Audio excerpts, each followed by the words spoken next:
예, 반갑습니다. 울산 꿈분석사 토정 박재훈입니다. 이번 시간은 꿈분석 644번째 시간 문 주거지 직꿈 해몽 72탄 향교 꿈에 대해서 설명해 드리겠습니다.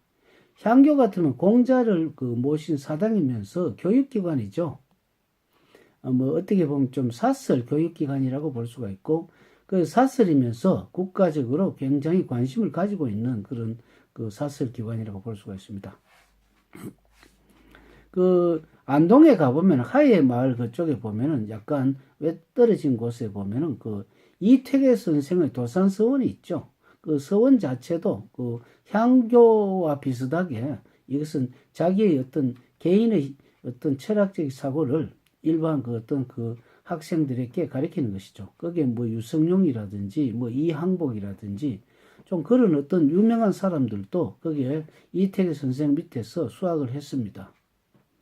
대강 보면 훌륭한 선생 밑에서는 훌륭한 어떤 제자가 나기 때문에 유성룡 같으면 1592년 임진왜란이 일어났을 때 이순신 장군하고 우리나라를 거의 구했다고 볼 수가 있죠. 그분이 작성한 임진록은 임진왜란의 실상을 아주 자세히 어떤 병기, 병력, 그리고 일본의 어떤 현황, 중국 현황을 굉장히 자세히 적어놨습니다. 난중일구와 더불어서 아주 유네스코에 지정된 어떤 유물 중에서도 아주 특수한 것이죠. 그래서 우리 향교는 공자님을 모시는 것이기 때문에 이것을 향교에 가보면 항상 공자님의 어떤 초상화가 있고 항상 여기에서는 학문을 연마하는 곳이라고 볼 수가 있죠. 옛날에는 어떤 향교를 통해서 과거를 보는 문동들이 많이 출연을 많이 했죠. 요즘은 향교가 어떤 지금 유적지 무슨 유물로 남아 있으면서 결혼식도 옛날식 결혼 방법을 굉장히 하죠. 특히 향교에서는 예의를 굉장히 숭상을 하죠. 인의 예지 중에서 어떻게 공자님의 어떤 역학, 그러니까 어떤 동양 철학을 중심으로 해서 공부를 많이 가르치고 있죠. 공자님은 특히 주역의 노건을 세 번 떨어질 정도로 위편삼절을 해서 노건이 3번 떨어질 정도로 평생을 주역 연구에 몸을 바쳤다고 볼 수가 있죠. 성철 스님이 능엄경을 평생 동안 죽을 때까지 옆에 끼고 있는 것이나 공자님이 주역을 노건이 3번 떨어질 정도로 보았다.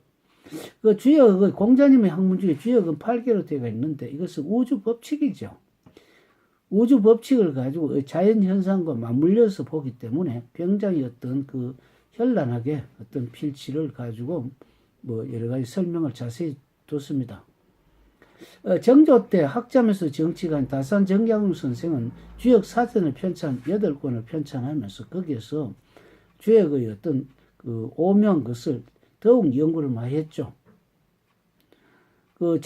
정약정, 그러니까 자기 중형이 어떤 학문을 보고 자기 동생의 학문이지만 무릎을 꿇어졌다고 할 정도로 굉장히 어떤 유명한 어떤 주역 사전.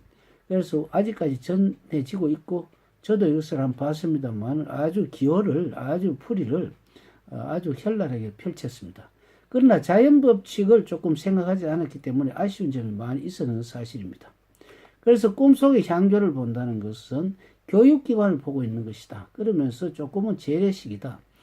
재래식보다는 요즘 현상에서 예의를 갖추는 학문, 그러니까 학문이라기보다는 지식, 지혜,